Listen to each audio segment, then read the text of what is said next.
Well, we're back to another Beast Wars versus pack, this time back in the right order of release, hopefully. Unless I've forgotten how numbers work, that could happen. I'm not very smart. And I'll admit, with this pack, I'm going to preface this by saying I'm a little unimpressed. Now, I knew to be a little bit apprehensive with this release. I've handled Kingdom Rhinox before and I wasn't overly impressed, especially with the transformation, and I've heard horrible things about Kingdom Scorponok. But I was hoping that Takara would just bring out the good plastics and make it even, just like they did with my most recent purchase, stay tuned. But I probably should have taken the sketchy QC with the previous packs that I've bought a little bit more into consideration because, yeah, I'm more than a little disappointed. So I suppose let's take a proper look at where Beast Wars vs. 02, Stubborn Showdown, Rhinox vs. Scorponok fails, and a few places where it does succeed. So, starting with Rhinox, because I want to. The sculpted detail and proportions on this guy are a bit of a mixed bag. On the one hand, there are a lot of details that are very good. He's got this great skin texture across a lot of the rhino parts. That open mouth on the chest looks great. The head sculpt is okay, but something's a little bit off about it. And I do like how blocky and built he is, despite being so rounded. But those are about all the positives I can say, unfortunately, because he's got a few glaring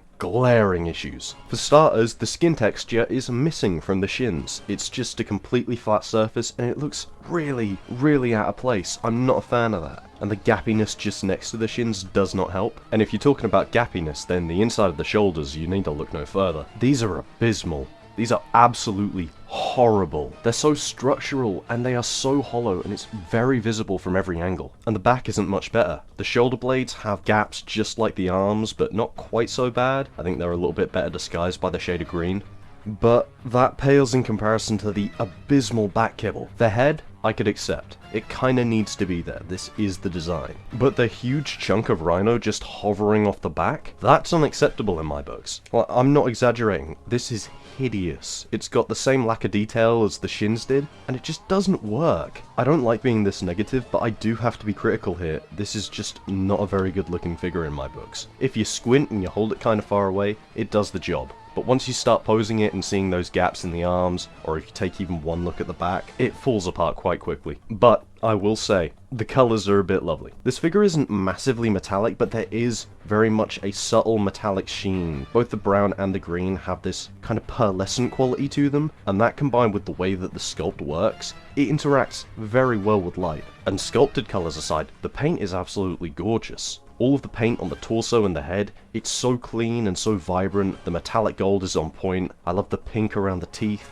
The teeth do look a little bit strange in some areas. There's a tiny little paint bleeding on a couple of teeth, but nothing to make note of really. And the head is just painted absolutely beautifully. That is about it for the colour on this guy aside from the feet, but you know, it does stand well enough. Another win I'd say for this guy, the accessories. They're kind of what they're supposed to be. I'm not 100% sure. They're kind of Gatling guns in the show, I think. It's been a little while since I put Beast Wars on. But they look good. The swords don't spin, but they do have some very good sculpting on the go, and they look about as good as they need to. The actual posability in this guy is also very good. The head is on a fairly unlimited ball joint with a lot of wiggle room. The shoulders can go all the way around, although they are mounted a little bit low, and they can move out all the way. He has some very good forward and backward butterflies. He has bicep swivels, very rough elbows. I'm not a fan of how those feel. He has a waist swivel that is ridiculously loose. I really need to go in with some kikis on that. Hips can't go out very far, but they can go forward and back pretty well. He has some pretty rough feeling thigh swivels. He has double knees, which are a little bit loose. That's a shame. The feet can point down, and he's got some very good ankle pivots. Objectively speaking, the posing here is very good. There's quite a few specialty joints, there's good range in most of them, but some of them feel weird, and a lot of them are very loose, and it just makes them a pain. I would like to play with this guy, and I would like to enjoy it, but the loose joints and the weird feeling, and the backpack that doesn't tab in, it takes away from the experience with this guy, and that combined with the very shoddy looks, the robot mode just isn't the best that I've seen. But that's kind of alright. Hopefully I can tighten this guy up, and besides, the transformation's a lot of fun, right?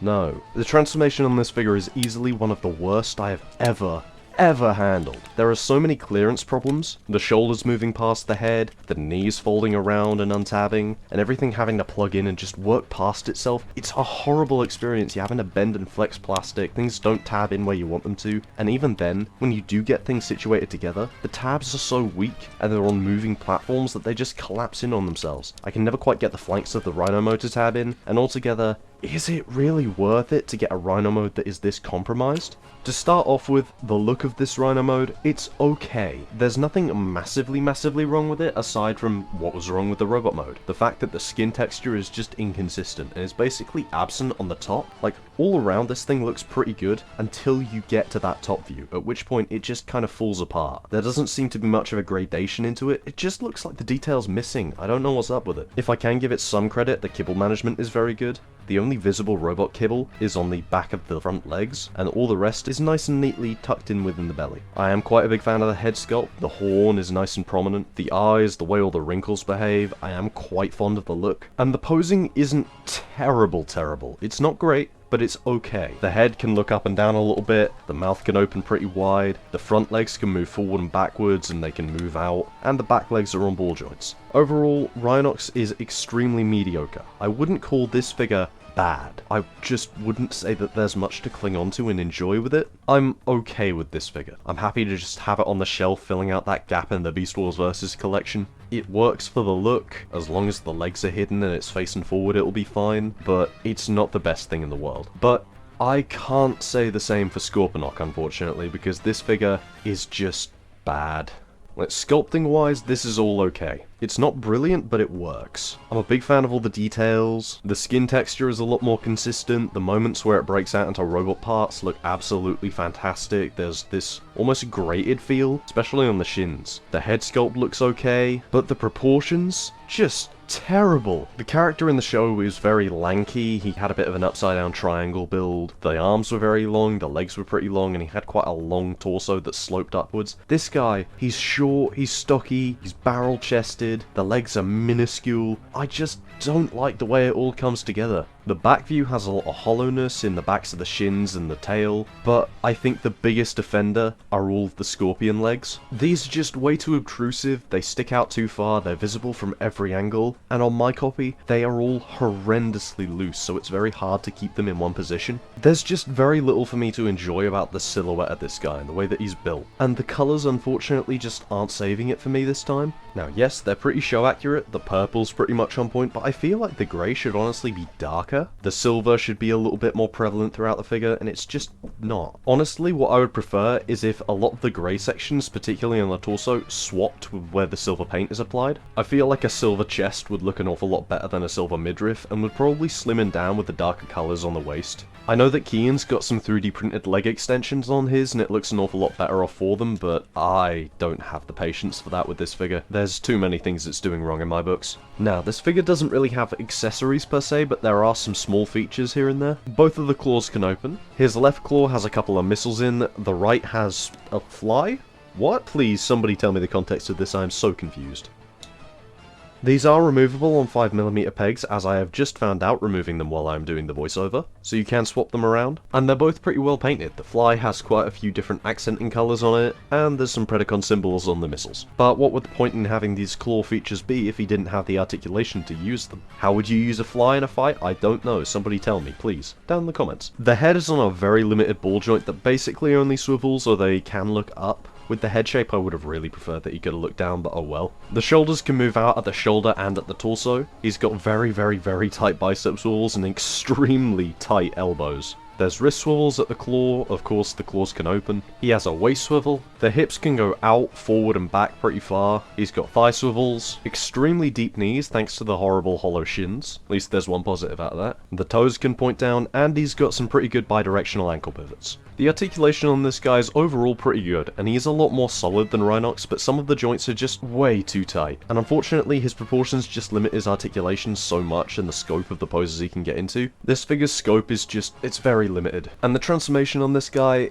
it's okay, but there's just not very much to it. Like, there's not very many panels or tabs or anything of the sort, you're just moving things to where they need to sit, and thankfully there are bits where things swoop into place, like the shoulders or the hips. But there isn't really anything transforming, he's just moving. The head is literally the only part that isn't visible in the robot mode that is here. This transformation just feels very under-engineered and a little bit lazy to me. But it does leave you with an okay looking Scorpion mode, at least from an upward 3/4 angle looking down. If not, then this thing can be a little bit ropey. The head works for what it is, the arms coming out from below it look alright, but they are just the robot arms in a different position. The body is pretty good, but it's just a facade. You look underneath it and it's just the robot legs, just chilling out there, filling the gaps, barely even disguised. And the Scorpion legs, god, don't even get me started. These look terrible in my books. They're pretty hollow from some angles, which isn't the worst thing in the world, I forgave that on Tarantulas, but here, they're just so much more compromised. The front and back legs are the only ones that are on individual ball joints, and the middle ones are just linked together, and it means that a lot of the poses that you can get this guy into, they're a lot more flawed. That is, if you can get them into poses,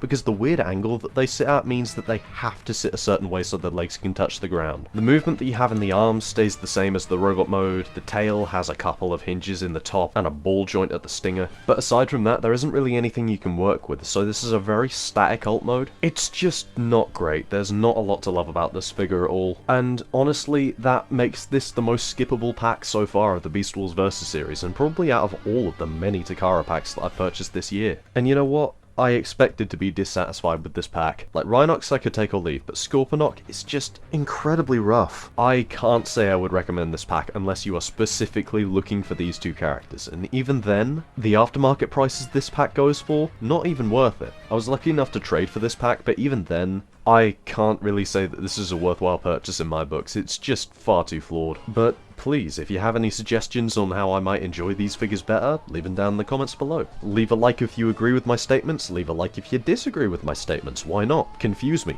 It's what I'm here for. And be sure to subscribe. You don't want to miss next week, we're looking at a much, much better Takara pack. God, I want to be positive again.